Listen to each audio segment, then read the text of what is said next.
EMI salary से भी double triple हो गई है।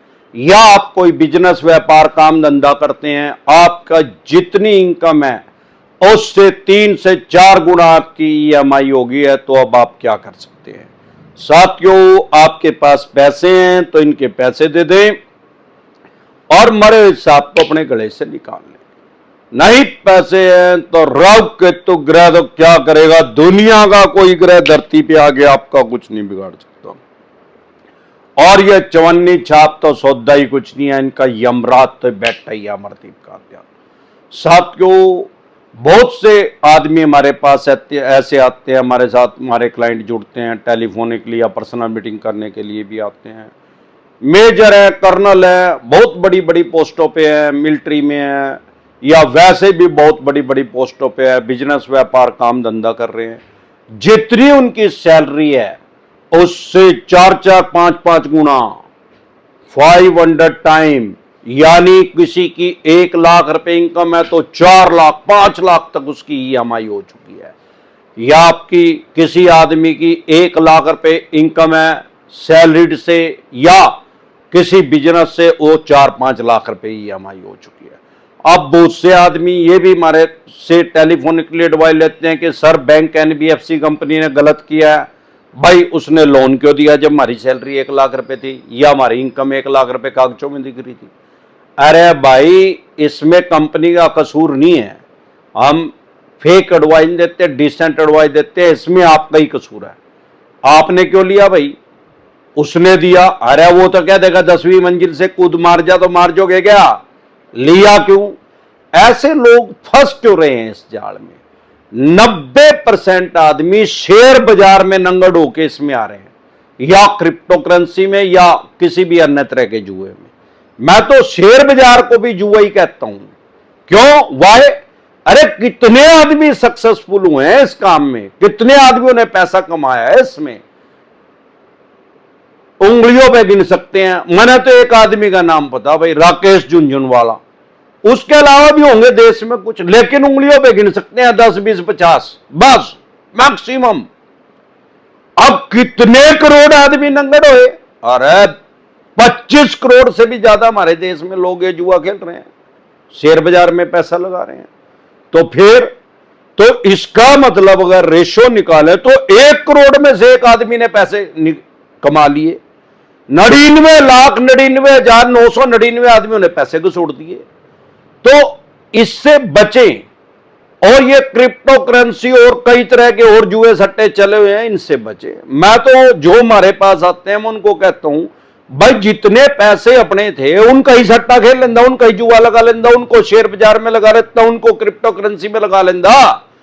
ये एक्स्ट्रा पैसे लेके भी ये कौन सी है? तो वो भी बेवकूफी कि वो अपना जो पैसा अर्निंग कर रहे हैं, किसी भी तरीके से जॉब कर रहे हैं, बिजनेस कर रहे हैं, व्यापार काम धंधा कर रहे हैं, वो पैसा उसमें लगाना।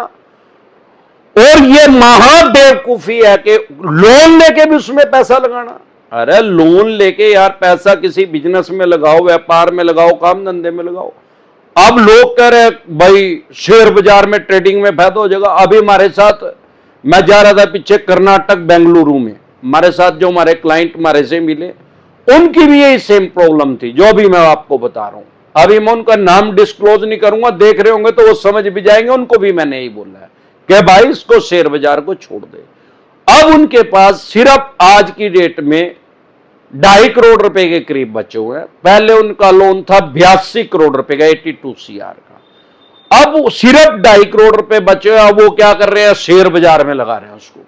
भाई 2.5 करोड़ से 250 करोड़ हो जाएंगे। और फिर मैं तो सिद्धू मूसेवाला का भी, जैसे राजा बन गया था सिद्धू मूसेवाला। अरे भाई उसने मेहनत करी थी उस आदमी ने, तभी देश विदेश में उसका नाम हुआ है। तो उसने शेयर बाजार में लगा के पैसे नहीं कमाए थे, सट्टा जुआ खेल के पैसे नहीं कमाए थे, किसी के साथ गाली गलोच करके पैसे नहीं कमाए थे।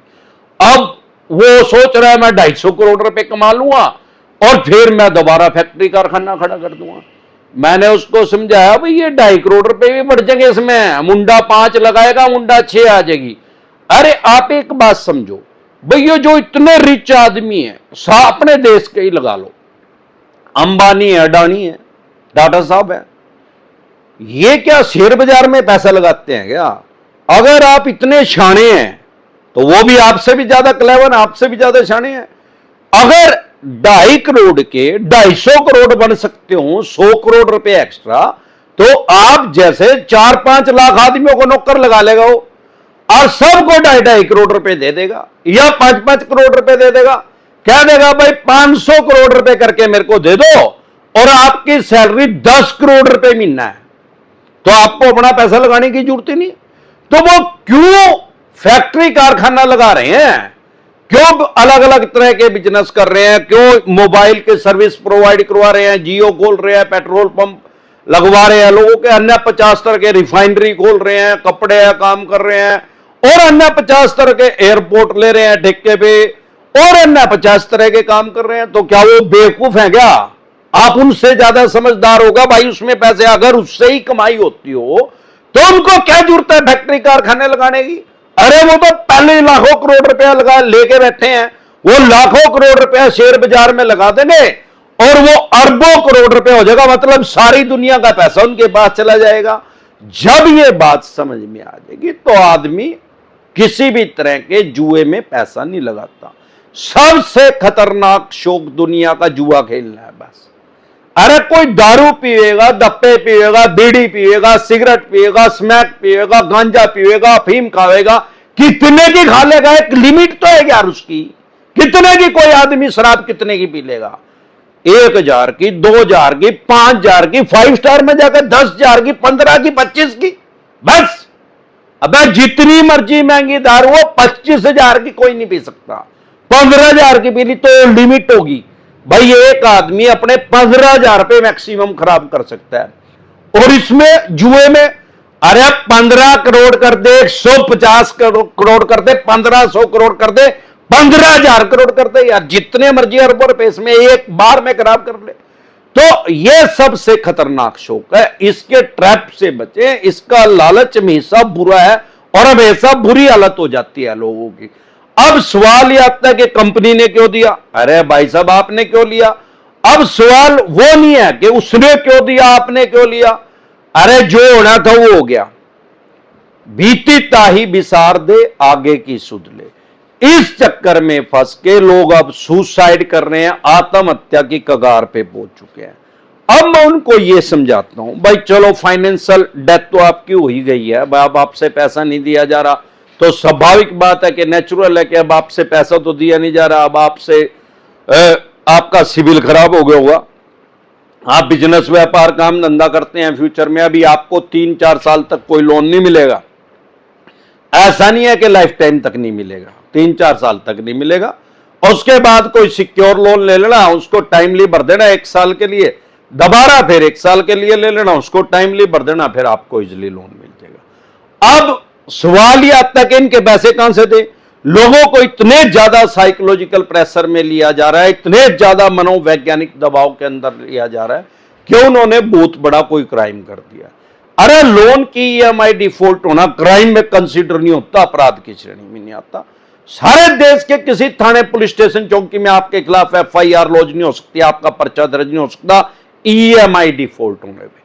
अनसिक्योर लोन ज्यादातर लोग लेते हैं जो इसमें लगाते हैं। ऐसे बहुत कम आदमी मैंने देखे हैं जो अपनी प्रॉपर्टी को मॉर्गेज करके शेयर बाजार में, क्रिप्टो करेंसी में, अन्य किसी चीज में लगा रहे हैं। ज्यादातर अनसिक्योर लोन ही लगा रहे हैं। अब अनसिक्योर लोन में घंटा नहीं उखाड़ सकते यार, घंटा नहीं उखाड़ सकते। डिसेंट एडवाइस लिख के वीडियो देखे, हमारी वीडियो का टाइटल है 21 लाख से भी ज्यादा आदमी देश विदेश में इसको देख चुका है। ज्यादा से ज्यादा चेक बाउंस का, ACS बाउंस का केस करेंगे, सेम डे जमानत हो जाएगी, बाय एंड जमानत हो जाएगी। कश्मीर से लेकर कन्याकुमारी तक, आसाम से लेकर गुजरात तक अमरदीप कादियान के पैनल पे एडवोकेट काम कर रहे हैं। हम आपकी बेल करवा देंगे, जमानत करवा देंगे, सेम डे जमानत हो जाएगी, बाय एंड जमानत हो जाएगी। आपको एडवोकेट चाहिए, आपको एडवोकेट प्रोवाइड करवा देंगे। आपकी स्क्रीन पे एक नंबर आया हुआ, उसको सेव करके मेरी टीम से संपर्क कर सकते हैं, सिर्फ व्हाट्सएप मैसेज करके। अब सवाल यह आता है कि किसी आदमी ने सुसाइड कर लिया या सुसाइड करने का दिल उसका कर रहा है, हमारे पास आ गया, वो कभी जिंदगी में आत्महत्या नहीं करेगा। क्यों? वाई? हम उससे पूछते हैं भाई आपके यार प्यारे रिश्तेदार में कोई आदमी एक्सपायर होगा, सुसाइड किया होगा, कितने आदमियों ने उसको फाइनेंशियल सपोर्ट करी? आपने करी या किसी और ने करी? अरे आप भगवान ना करे आज अमरदीप कादियान सुसाइड कर ले, तो क्या मेरा सगा साला उनको पाल लेगा, मेरे बच्चों को पालन पोषण कर लेगा उनका, या मेरा सगा भाई उनका पालन पोषण कर लेगा? अगर कर भी लेगा तो क्या उनका लाइफस्टाइल ऐसा ही मेंटेन कर देगा? इस बात को छोड़ो कि मैं आज फाइनेंशियल एडवाइजर हूं, मैं पैसा कमा रहा हूं, मान लो मैं पैडल रिक्शा चला रहा हूं, या मैं तो रोड़ी पटड़ी का काम कर रहा हूं, या मैं ईट बजरी ढो रहा हूं, 500 रुपए मैं डेली कमाता हूं, 500 रुपए। अब मैं आज सुसाइड मैंने कर लिया, क्या मेरा भाई या मेरा सगा साला मेरे बच्चों का ऐसा ही लाइफस्टाइल मेंटेन कर देंगे जो मैं सिर्फ 500 रुपए कमा के उनका लाइफस्टाइल मेंटेन कर रहा हूं? उसका जवाब है ना। अब सवाल यह आता है, जब मेरा सगा साला और मेरा सगा भाई भी मेरे बच्चों का पालन पोषण उस तरीके से नहीं कर सकते, तो दुनिया में सिर्फ दो ही रिश्ते हैं, एक सगा साला एक सगा भाई, बाकी सारे रिश्ते नाम के। तो दुनिया में कोई ऐसा आदमी नहीं है जो हमारे बच्चों का पालन पोषण हमारे तरीके से कर सके, उनका ये वाला लाइफस्टाइल मेंटेन कर सके जो आज हम नंगड़ होने के बाद भी, फाइनेंशियल डाउन होने के बाद भी कर रहे हैं। और जब तक हम जिंदा हैं, अभी हम जिंदा है, आप जिंदा है, हमारी वीडियो देख रहे हैं, फाइनेंशियल डाउन है, आपके बच्चों को प्रॉब्लम हो रही है, भगवान ना करे ऐसा स्टेप आप उठाने की सोच रहे हो, आपने उठा लिया, 1000 गुना ज्यादा दिक्कत आएगी। अभी तो बच्चों को सिर्फ फाइनेंशियल प्रॉब्लम आ रही है, उससे भी 1000 गुना फाइनेंशियल प्रॉब्लम आएगी। अभी मोरल सपोर्ट तो है आपकी वाइफ को, बीवी को, बच्चों को, भाई हम एक फोन करेंगे हमारा बाप आ जाएगा, पति आ जाएगा, सुख में दुख में तभी तुरंत प्रभाव से आ जाएगा, नंगड़ है, टूटा है, फुट्टा आगे खड़ा तो हो जाएगा। तो जब इन बातों को मद्देनजर रखते हुए कोई भी आदमी हमारे साथ जुड़ता है, वो कभी भी आत्महत्या करने की नहीं सोचता, कभी भी उसके मन में विचार नहीं आता। एक बार जोर से मिलकर नारा लगाएंगे, जय ससुराल वालों की।